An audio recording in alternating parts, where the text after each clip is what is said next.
On behalf of the Graduate Student Division, I'd like to welcome everybody to our 10th Pioneers in Dairy Science webinar. Today, Dr. Mertens is going to talk to us about his observations during a career in teaching and research. Go ahead, Dr. Mertens. Thank you, Eric. I hope everyone can hear me. If there's a problem, please let me know.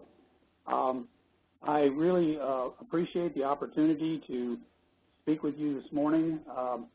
As a pioneer, sometimes I think maybe I'm closer to a dinosaur, but I want to give you a little bit of personal history and background in the early part of my presentation, just so it kind of puts in context some of the comments that I'll be making later in the presentation. I grew up on a dairy farm in Missouri and have been involved with the dairy industry my entire career. One of the things I want to do is recognize the influence of three great teachers that challenged me and allowed me to have the career that I have. I'm going to be making observations during a career of doing teaching early in my career and then doing almost 100% research in the latter part of my career. And then finally, I want to talk a little bit about needs that I see for agricultural science and education in the future. Unlike many of the other Pioneer presentations, it's not going to be a historical review of my research interests. I would certainly like the opportunity sometime in the future to come back and perhaps address that. But what I want to do is kind of describe how my career developed. And the reason for this is that I think it's unfortunate, but I probably had experiences and opportunities that just aren't available to people today, and that probably shaped a lot of my success. And so I think that background is going to be somewhat interesting to a lot of you. And I want to talk about some of the observations I've made in how we do dairy science teaching and research, what it takes to be an exceptional dairy scientist, and then finally some concerns about where we're going in the future and how we're going to attack graduate education and research. I'm the oldest son of Clement and Ida Mertens. I have a brother who's a veterinarian and two sisters. I'm probably the last of a generation that attended a one-room schoolhouse for the first grade. And we moved to our farm in 1954. Both my mom and dad had 8th grade educations. In fact, I'm not sure that my father actually finished the 8th grade because my grandfather died in the middle of the Depression and they had actually lost their farm and lost everything. I think that was before he actually finished the 8th grade. Dad learned early on that he could be a success in the, at the time called the Army Air Corps. But when he came back after World War II and got a job, he found that his lack of a high school education was a limit on how he could advance. So he decided to be an entrepreneur as a farmer and bought a very badly eroded 80-acre farm with a house, a barn, a shed, and a tractor. I think he paid $8,000 for all of it. Dad was a truck driver, owned a trucking company before the war, and he bought a truck and continued to haul agricultural lime while probably for the first 15 years that we were in a dairy farm business as an outside source of income. I'll be very honest, we were poor and struggled for the first 10 years on that farm. And this probably affects some of my attitudes about economics and education and time. We started out milking a very motley crew of dairy cows, if you can even call them dairy cows. But Dad improved the herd with registered Holsteins and Brown Swiss. And when he sold the herd in 1974, just 20 years later, 120 cows basically brought the equivalent of $377,000 in 2014 dollars. Quite a success story for 20 years of work. In '78, Dad sold the farm and retired when he was 61, and their work on that farm allowed them to have enough savings requirement to last until they were both in their 90s. I was 7 when we moved to the farm. I had a little cash from gifts and birthdays and things of that nature. And my dad said that he thought I should profitably invest that money So I bought a calf from my grandpa, and after she calved, I actually had my own cream cam number. We sold grade C milk, and I had my own income. And Dad had my brother and I start a checking account. It was a joint account that had to be co-signed, knowing full well that my brother and I wouldn't agree on how to spend the money, so it basically accumulated in that checking account. I remember distinctly at age 9 driving the tractor for the first time. I was too short to hit the clutch, so Dad put it in lowest gear, I drove it, and then he hopped on and off to start me and stop me. By age 12, I was doing independent field work before Dad got home, typically in the evenings from hauling line, and worked extensively with Dad through the summer doing custom hay baling. At age 14, I was operating a custom combine, and I pretty much ran a custom business. I ran the combine through the summer most of my high school years, later high school years. Our working routine on that dairy farm was 365 days of the year. Christmas and 4th of July were no different than any other day. Our typical day started at 5 in the morning and ended at 7 o'clock at night when we came in for supper, with the exception of maybe Sundays. I was the cow feeder. I fed cows twice a day, every day. I don't ever remember being too sick or the weather being too bad not to be out there feeding cows. And I handled tons of feed by the forkful or shovelful. Mom and Dad's legacy to my brothers and sisters and I was that we were raised to be very independent and self-starters. You were expected to think ahead and see what needed to be done. The last thing you wanted was for Dad to find something for you to do. You never said, I can't, because to them it meant I won't. And they had very high expectations, especially my dad. He was a perfectionist. I don't know how many times I was told, do it right or don't do it at all, or, pardon my French, if you don't give a damn, you're not worth a damn. And he expected you to take pride in what you did and do the best you could at all times. They also expected you to solve problems yourself. The attitude was if somebody else built something and you were using it, you could take it apart and fix it.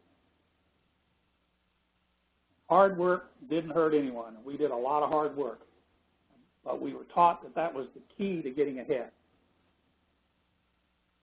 The other thing that Mom and Dad taught us was it was okay to make mistakes as long as you learn by them.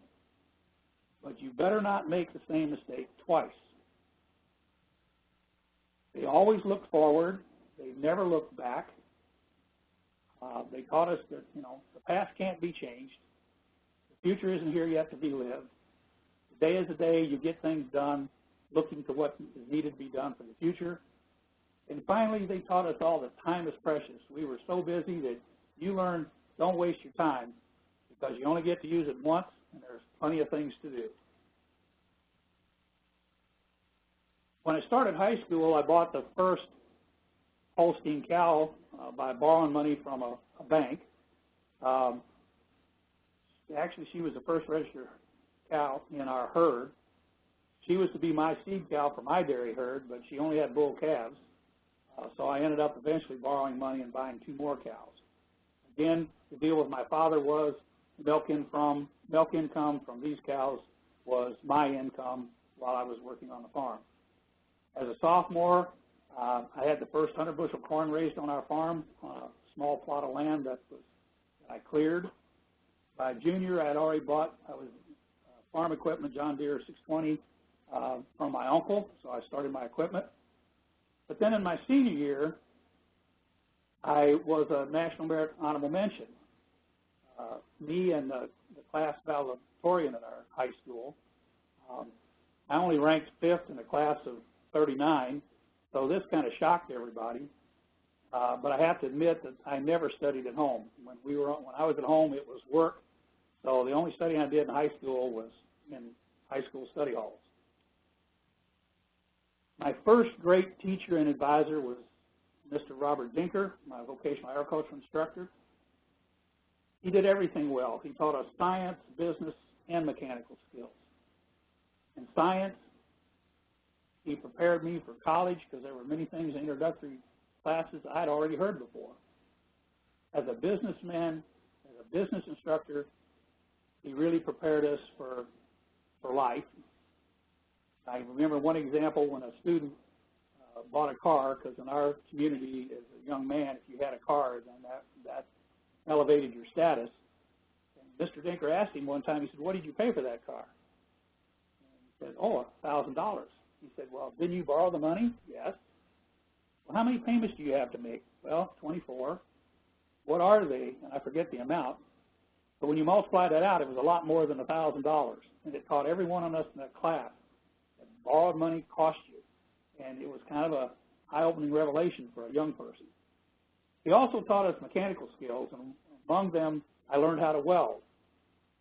And actually, I was a welder 2 summers while I was going to college, generated very good income for me, both as a pipeline, working on a pipeline and structural steel.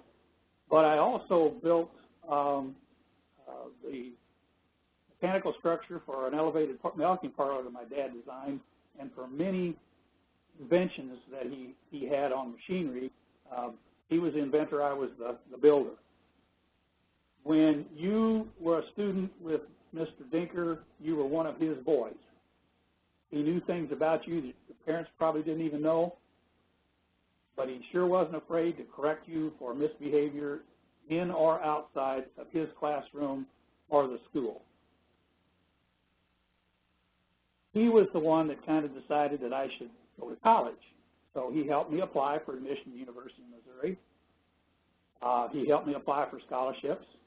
And as far as I recall, this was not done with my parents' involvement or even knowledge. I was fortunate to win enough scholarships to pay for my freshman year of education. But I told Mr. Denker he was the one that was going to have to come and talk to my parents.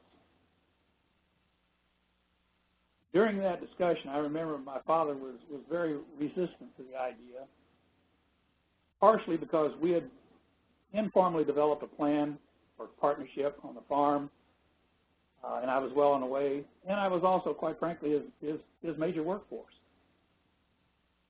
But Mom listened intently to everything Mr. Denker said, and finally she said, "Well, an education is something that cannot be taken away from you. Dave should go to college." And that ended that discussion. I'm grateful to my mom and Mr. Denker for really helping that process go forward. My second great teacher and advisor was Dr. John Campbell with Barry Husman at the University of Missouri. He served on several of the scholarship award committees and made sure that I became one of his advisees. He's probably the best teacher I ever knew. He had tremendous empathy for his students. He did all the little things, like interviewing every student in his smaller classes. He got to know them personally, and quite frankly, many times he helped them behind the scenes when they didn't even know they were getting the help. It was interesting with Dr. Campbell that when the class felt that we let him down when we didn't do well on his exams, he created that kind of connection with you as an individual. He had very high expectations and standards, but we all really strove to meet them. He was the one that very early on decided I was going to go to Cornell for a PhD. I have to admit, I fought him all the way. For me, college was a means to an end. I wanted to get out, get a job, and be on my own. But he advised me to take science courses as a preparation for the future. In fact, he put me in so many science courses that when I got ready to graduate, I had to have petition the dairy science husbandry department to have biochemistry classes classified as dairy science courses to give me enough credits in dairy science. He also got me involved in extracurricular activities, both undergraduate and graduate ADSA. By the end of my first semester at college, to be honest, I didn't have enough to do growing up on the farm the way I did. So I wanted to start working to make sure I had enough money to continue my college education. My first job was washing test tubes for a veterinarian scientist, and I learned a whole lot about retroviruses and how you have to clean things. I also fed research calves and artificial insemination bulls that were on campus. I think I got 95 cents an hour for these jobs. But my big break was when he recommended me to be a tutor for the athletic department. I had had the highest grade in the introductory animal science class the semester before, and they had a 7'2" basketball player that was struggling in the class and called Dr. Campbell to get some tutoring help. And that experience of one-on-one tutoring really introduced me to the joys of seeing other people learn and really got me interested in teaching. And I tutored for the entire time I was an undergraduate, tutored for the athletic department. It was quite an experience. Dr. Campbell often said that I was the only student he knew that left college with more money than when I started. But when you start out poor and with parents that went through the Depression, having financial security was very important. My senior year, Dr. Campbell had me apply for a Ralston Premium Graduate Fellowship, and I was awarded one. So now I had little excuse not to get a BS or a master's degree. I decided I would work on a master's, but only if I could get it done in 1 year. So we actually planned and started my master's thesis work as a senior, and Dr. Campbell fought to get me in several graduate courses as a senior undergraduate. And in fact, I obtained my BS in 1969 and my MS in 1970. But he was still pushing me to go to Cornell for a PhD. At this point, I was really sick of school, and I wanted to be out on my own. But I was awarded a second Ralston Premium Graduate Fellowship. So again, another year of education wouldn't cost me anything. I interviewed at 5 different universities and narrowed my choice to Illinois and Cornell. I liked Cornell because the PhD requirements there were completely flexible. They were determined by your committee. I went there to visit with Dr. Tom Reed, who was a bioenergeticist, and Dr. Van Soos, but unfortunately Dr. Van Soos was not there. He was traveling. Illinois, on the other hand, had very rigid course requirements for a PhD, but Carl Davis and Dale Ballman, 2 great researchers, were really interesting to me in terms of potential advisors. So I finally made a decision to notify Illinois on a Monday morning, but on a Friday I got a call from Peter Van Soos at Cornell. And this was a call that really kind of changed my life. He told me that he was interested in offering me an assistantship that would complete my education after the Premium Fellowship expired. I told him that at this point he already had a national reputation, that I wasn't really sure that I was in his category on chemistry. He assured me that that was no problem, and he asked me one question. He said, "Do you like to go to class?" I said, "If I never go to another class, I'll be the happiest young man in the world." He said, "Great. You and I are going to spend a lot of time together." And so it was very easy for me to make that decision then to go to Cornell. Peter Van Soos is probably as close to a genius as anyone I've ever met. He has an intense sense of curiosity, but he also has the intellect and commitment to investigate just about anything he's interested in. What I found about a brilliant person is that they can make the complex understandable, even simple. We graduate students used to talk about him and try to figure out what made him so special. And I guess what we concluded was his thoughts were all organized. Information in his brain was linked together.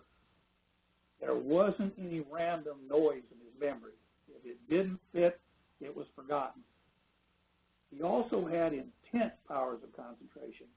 And I can tell you many, many stories that are hilarious, some of them, about him starting to think about something and losing track of everything around him. He was very unconventional. He hated petty rules. but he was the epitome of an absent-minded professor. I have to tell you one story. One day it's raining outside. He comes by my office and he says, I'm going to have to walk home in the rain. I forgot my umbrella. So he leaves. About 10 minutes later, his wife shows up. She walks up and down the hall. She goes in the lab. Finally, she comes by my office and she says, have you seen Peter? And I said, yeah. He walked home about 10 minutes ago, complaining he's walking in the rain. She said, he just called me 15 minutes ago and told me to come and pick him up. So I'm sure Peter was thinking about something, forgot he even called his wife, and he walked home in the rain. Pete taught me at the hand of the master like Socrates. For 2 years, I spent 8 to 12 hours a day, typically 6 days a week, in the lab with Peter Van Soos. When he wasn't traveling, he and I were in that lab together. He discussed everything that he was doing and had done. He answered every question I had, did not give up until I not only understood the content, but I understood his logic and his reasoning. He truly believed you learn by doing, not just being a passive listener and reader. In all honesty, it was the best 3 years of my research career spent at Cornell with Peter Van Soos. I didn't have responsibility for funding or anything else.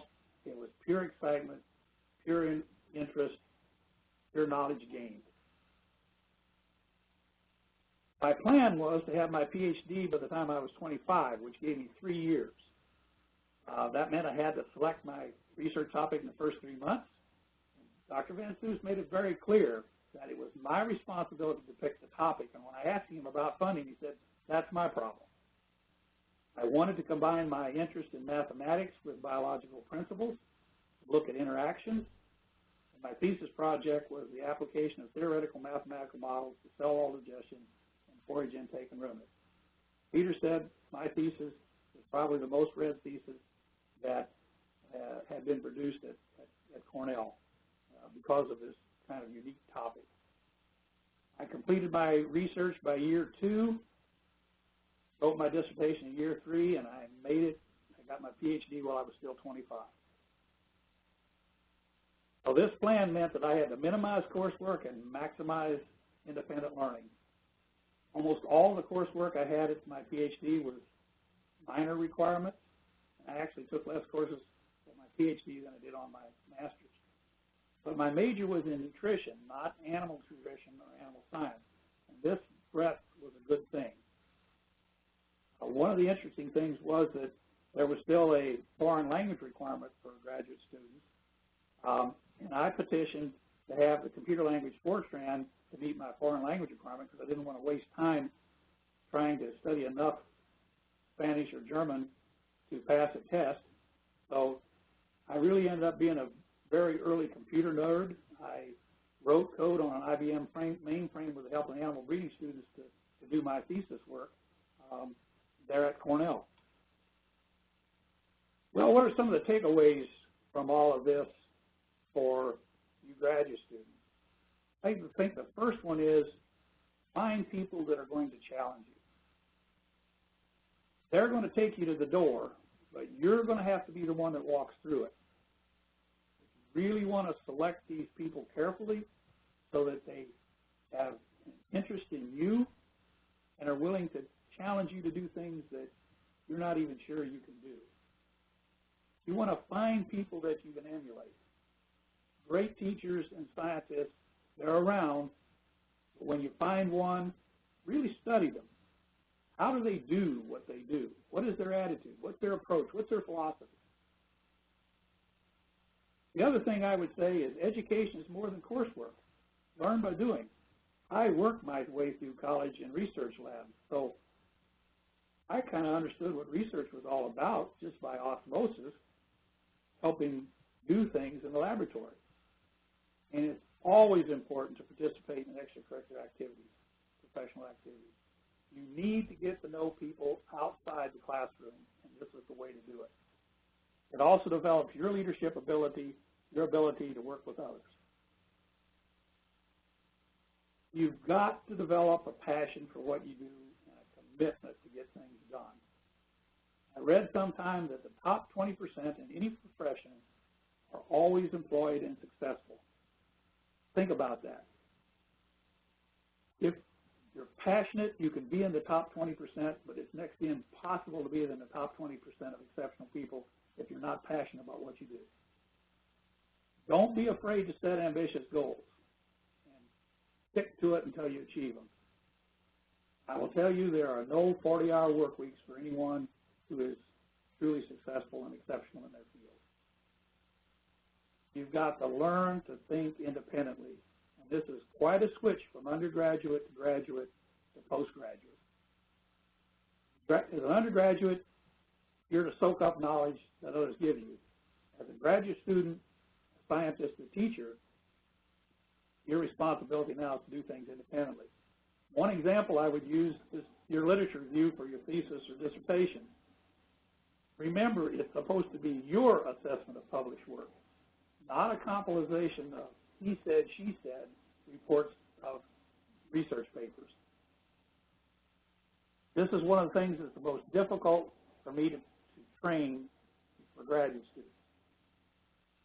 The other thing I would say is dare to be different and question skeptically, not sarcastically, but skeptically.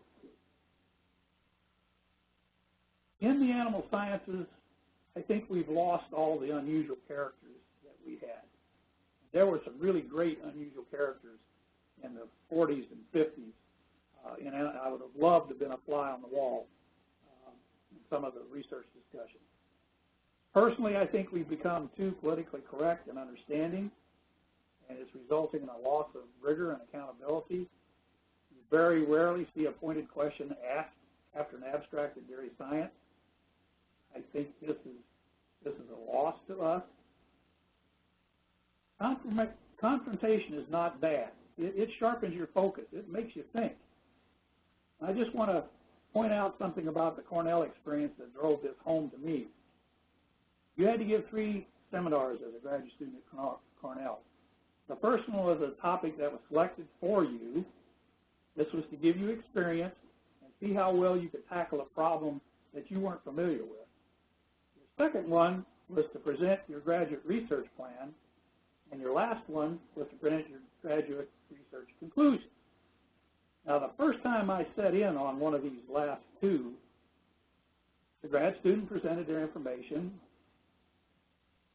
and when they asked for questions, I mean the faculty nailed this student with some of the toughest questions about why did you select this topic? Why did you select this methodology? How do you think things are going to turn out? If they turn out this way, what conclusions are you going to draw? This lasted for about 20 minutes, and then the major professor stepped in and began to kind of defend the graduate student. And the discussion just got more and more heated. I kind of sat there thinking, man, these guys really hate each other. This is quite a row. Much to my surprise, when the seminar was all over, everybody had smiles on their face. They were patting each other on the back, walking out of the door saying, boy, we really thoroughly covered that subject to help that graduate student move forward. And it taught me something, and that is you're only going to succeed well when you're confronted either by yourself or others to do your best. I want to make another couple of comments, and this is kind of off topic a little bit, but it goes to my background. I want everyone to realize that education is an expense as well as an investment. Our government basically backs most student loans, so they're more than willing to loan you the money, and quite frankly, universities are more than willing to take it. If it takes you more than 4 years to get this BS degree, I probably wonder if you should be in college. Now, I'll make this point.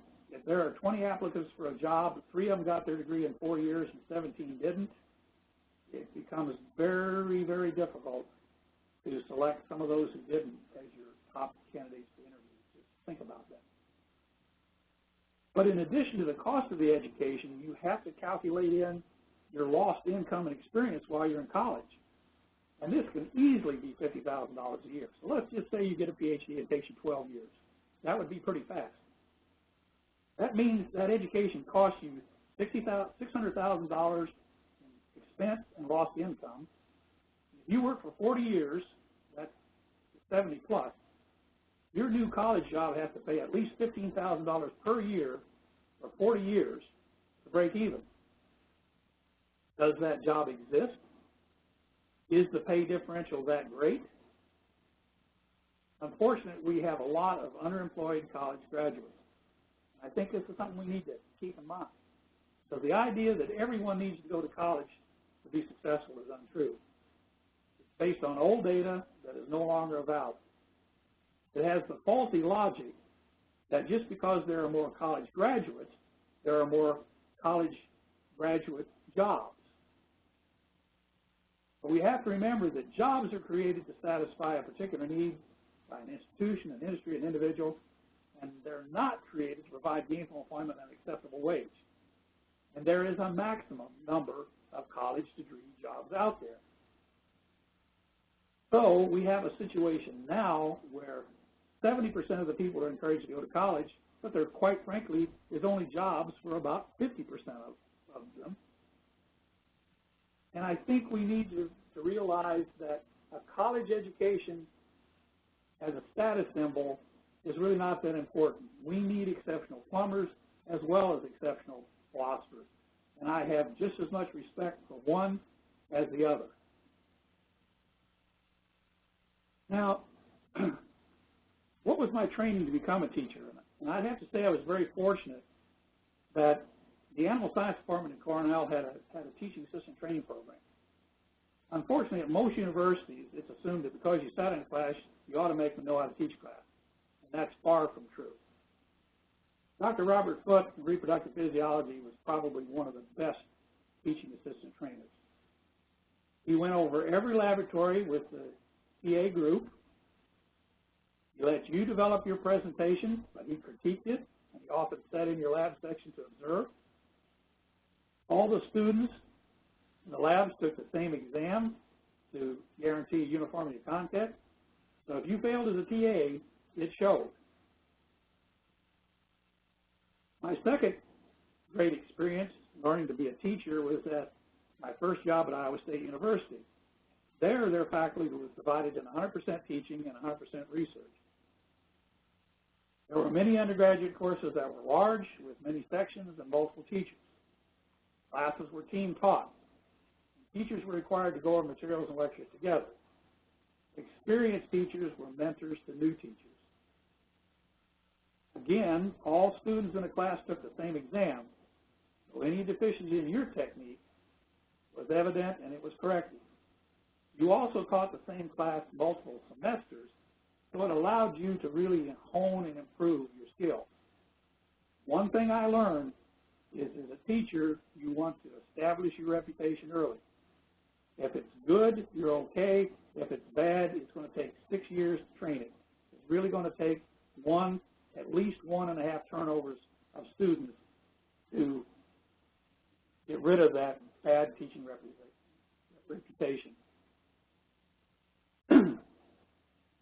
Because I did not have any opportunity and did not see any opportunity to do research, after 2 years, I took a position at the University of Georgia with a 60% teaching, 40% research. Actually, it was more like 80% teaching because I developed my teaching ability and did more teaching than expected. At this point, I was on my own to develop coursework. And during this period, I taught 8 different undergraduate courses, graduate courses for the first time. I established my reputation as an exceptional teacher, and because of that, I taught a lot of courses that were in trouble, and this created a fair amount of work. I was demanding, I had high standards, but I was fair. I used both multiple choice and open book exams, and at both Iowa State and Georgia, student evaluations required, and I often scored 4.8 or better out of a 5-point system. The one interesting thing at the University of Georgia was that very few students had foreign backgrounds. So new approaches, I had to use totally new approaches to have students understand what was going on in the nutrition and feeding of animals. And if you're interested, we can talk about how I used NDF in class to teach concepts that I later then tested with research. So my teaching actually led to some research projects. If you're going to be a great teacher, you need to emulate great teachers. You need to study their techniques. Why were they successful? How did they organize information? And one thing I think you'll find about all exceptional teachers, they expect you to learn and they will challenge you. I hated a course that was easy to get an A in that I didn't learn anything. I thought it was a waste of my time, and I would never teach one. The other thing that teaching requires is creativity. You have to realize that you have to develop several different ways of presenting information because of different student learning styles. You also have to develop several different ways of leading the student to understand the value of that information.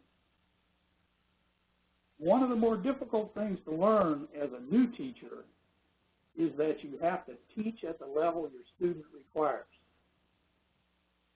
That means you have to know where their current level of understanding is, and I often used a pretest the second day of class to really find out what my class knew, so I knew what to fill in. It also means that you need to know what they're expected to know for the next class, which means you have to either audit that class or get class notes to kind of know what's going on after you. And you've got to tie the information in your class to that course before and after your course. This way you can warn them if they're not prepared. You can let them know that this is what they should have known from the course that they just left, but it also helps notify them of the expectation of the next class and what they need to learn from you. I always taught to the top 20% of the class. But I strove to bring the 80% up to that top level. I challenged the best students in the class, and I had high expectations. I often made the comment, everyone in class could get an A in my classes. Some would just have to study a heck of a lot harder to get there if they wanted to do it. You need to realize that as a teacher, your primary role is to organize information in a way that it can be understood and linked with other content to generate knowledge. And I will tell you, it typically takes 8 to 12 hours of hard work per lecture to develop a new course. And it probably requires at least a week to develop a good outline of how you're going to organize the course. A couple of things that I found useful for students was the first 5 minutes of every lecture, I stressed the relevance of the material so they understood why they needed to learn what I was going to tell them. Sometimes I kind of used a shock and awe approach. I'd start a lecture with a very complex real-world problem and then try to show how what we were going to talk about in that lecture and following lectures to give them information to help solve these problems. All good teachers have to have an empathy for students. They have to share their common desire and thoughts and feelings about learning. They have to really understand and help students appreciate the learning experience. I've been in classes and I've known teachers where teaching seems to be a contest between the teacher and the student. That's simply not valid or right. Teaching is a collaborative transfer of information from the teacher to student. You have to have empathy with the student to pull that off. Learn to leave your ego and your depth of knowledge at the door. Students don't necessarily need to know what you know. They need to know what they don't know. And there's a big difference between those two. You should be interesting and enthusiastic, but not necessarily entertaining. Every teaching technique you use should have a purpose. Also, be professional in dress and demeanor. At Iowa State, you were required to wear a tie as a teacher. At Georgia, pretty well every professor dressed for class. It set you apart. As a teacher, you need to realize you are not one of the class. You are the leader of that class. You have to generate respect for your role Likewise, you have to respect the role of your students in that class. As for the rewards of teaching, I can say that there's no other satisfaction I have had equal to that of seeing a student retain, understand, and comprehend what I taught them. There is a true joy in seeing that light bulb come on. You may never see the ultimate impact, but it will invariably be positive for you, for the student, and for society. And many times you'll be visited years later and told about something you said or did that changed the student, and that is truly gratifying.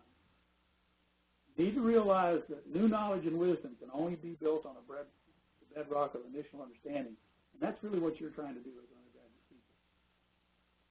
The other thing you will find that you will truly understand a subject only when you try to teach it to others, because all of a sudden you're going to have to develop alternate ways of presenting the information, explaining the principles, not just use the one that you're most satisfied with.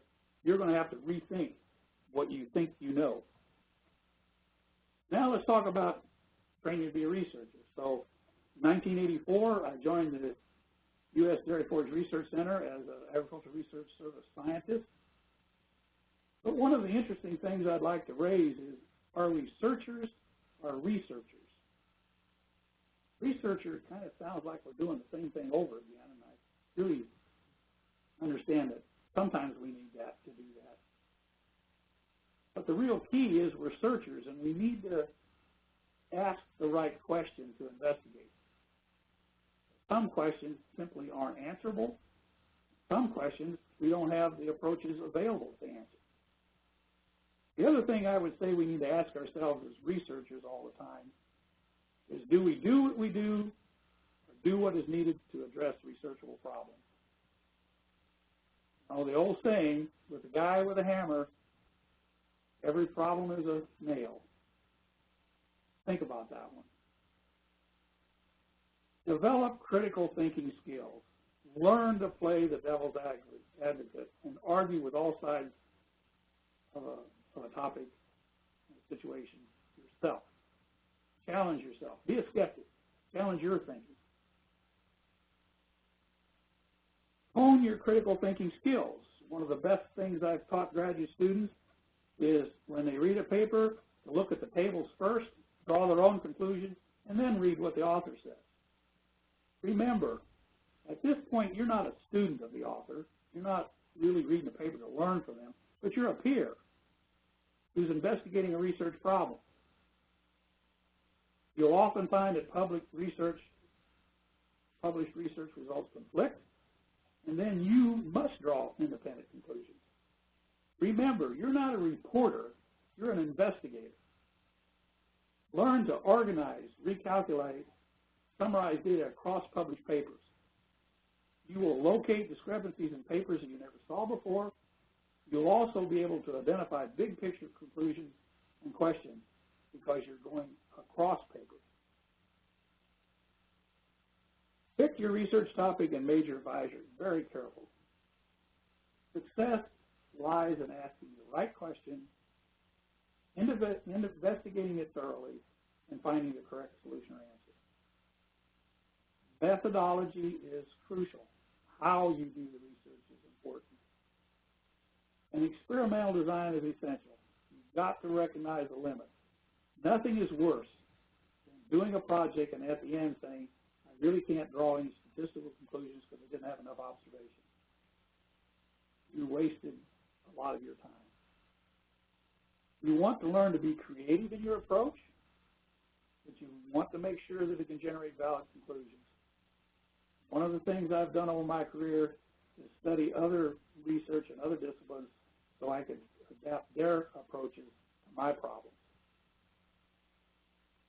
Remember that statistical analysis is a tool. Nothing more or less than a decision tool. You are using statistics to tell you how good your inference applies to the real world. So it's not a means to an end. And also remember that the design of your experiment determines the correct statistical model. I get very nervous when I hear a statistician say, you could analyze it this way, or this way, or this way. And I'm saying, yeah, but I designed the experiment this way. One interesting attribute about research is it's often a lonely individual pursuit. But I've been fortunate and actually enjoy working in research teams because they can typically tackle bigger problems and make more progress more quickly. And I was fortunate to be a part of several teams. A couple of things I've learned from these teams. It takes time for scientists or any group of people to develop enough trust to freely discuss research, challenge each other, and work together. And that typically takes about 2 years or 4 face-to-face meetings.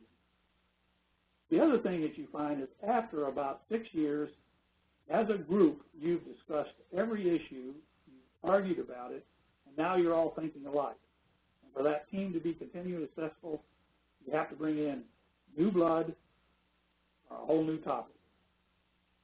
It's an interesting dynamic in research teams. The other thing I would say to a new researcher is be prepared to defend your conclusions and theories. Force yourself to look and identify all the weaknesses in your own assumption, ideas, methods, and conclusions. Learn to put yourself in the place of the opponent of your ideas. Act very much like an opposing lawyer making arguments in a case. That lawyer always tries to figure out where the weakness is in your opposition so they can be prepared for it. You've got to play the devil's advocate with your own ideas. You should never be surprised by a pointed question. You should be able to think well enough about the flip side of your argument that you can defend or at least make a rational explanation for why you did what you did and what your conclusions were. As a writer, be very careful about judgmental terms in a paper. They're like waving a red flag in front of a bull. Also avoid vague terms, bigger, faster, greater. It's much easier just to say 10% greater. Now I've got a number. I understand what bigger means. Bigger at 10% means a lot different thing than bigger at 50%. Realize that there are very few facts. Most of what we have are observations. I get very concerned when people talk about facts because facts imply that they're absolutely true with no misunderstanding, and that's not always the case. You do kind of have to watch your ego. We all have one.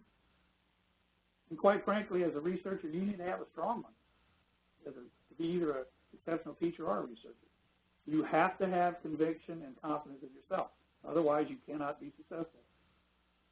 But you can't let your ego get in the way of communication and teamwork. The peer review process of a paper can be a real gut-wrenching thing for you to be criticized by an anonymous source. We've all been through it. But I will tell you, if the reviewer missed your point, then your writing was probably vague enough to cause an alternative interpretation. So try to understand where the reviewer is coming from. I can tell you that reviewers can strongly disagree with each other. I've had papers where one reviewer said, best paper I've ever written, published with no changes. The other reviewer said, presents too much speculation, not enough new information, rejected. Reviewers can be biased, but in general, I don't think they are. But when they are, you need to confront their bias. I just want to be a devil's advocate for a moment and say, why do we need reviewers? Because what you find the review process does is makes research publication a very conservative process. And quite frankly, it can limit innovation and leap forward research. I've submitted papers where the information was so new that the reviewers would not accept it, published the same paper 4 years later and was told, oh, this is right on track with what we know today. I will also tell you that reviewers often do not detect errors in data and methodology. And you summarize information across papers, this will be immediately obvious to you. I'm concerned about the concept of acceptable science. Is that really just what we know already?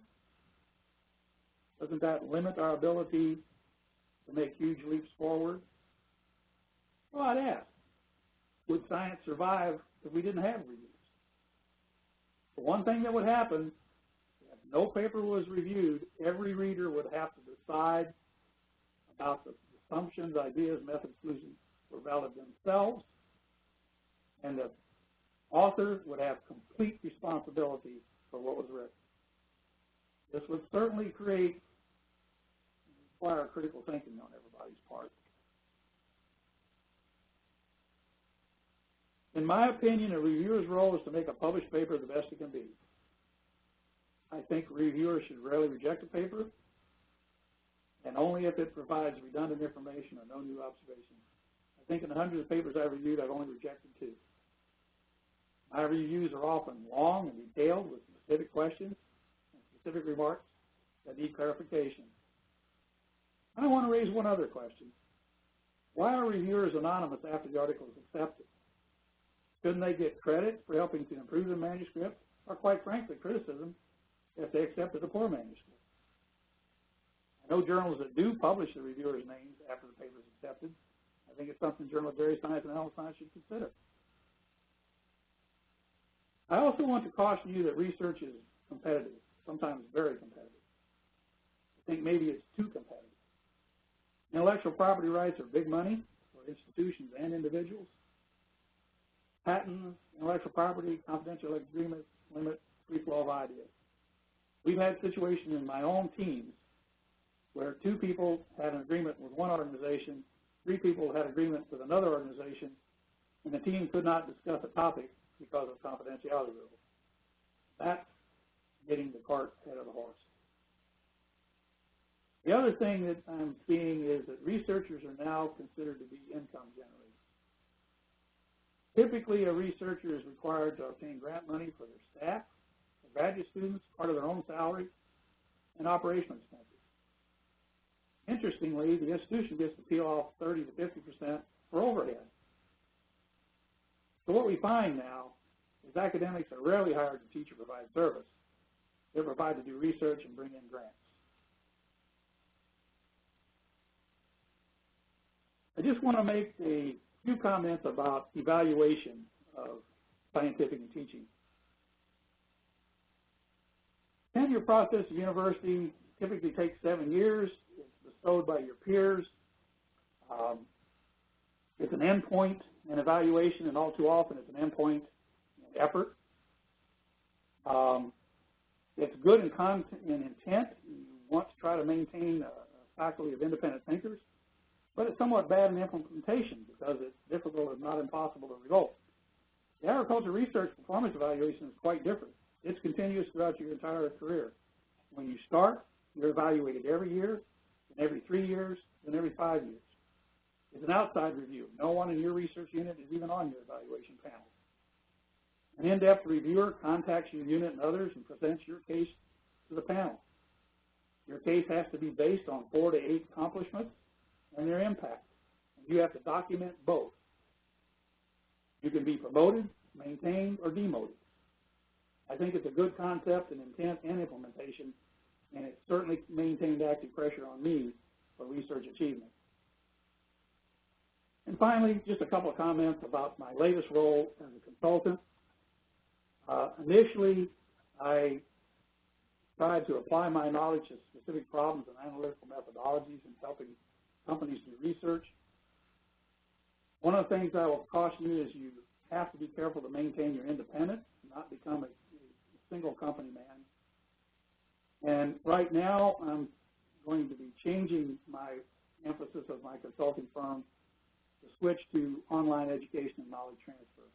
Unfortunately, in my career, because I worked for the Agricultural Research Service, I had very few graduate students to pass on the knowledge that I personally gained, and I'd like to make sure that I get that knowledge passed on before I end my career.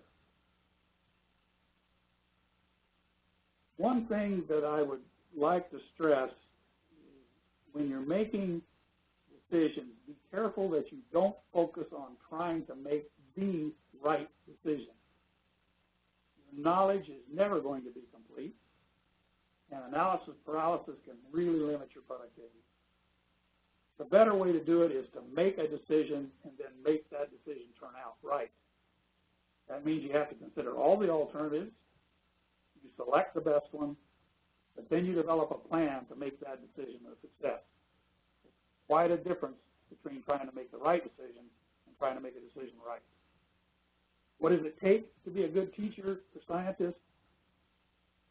Passion, passion, passion.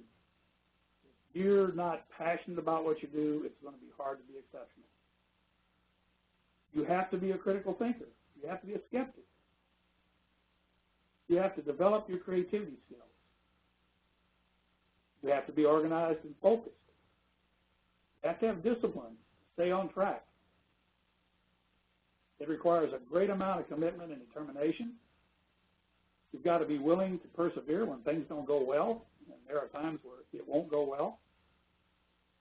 And you have to have persistent effort and a strong work ethic, as I've described before. What do we need to kind of support research in the current day? My feeling is the first thing we need is leadership.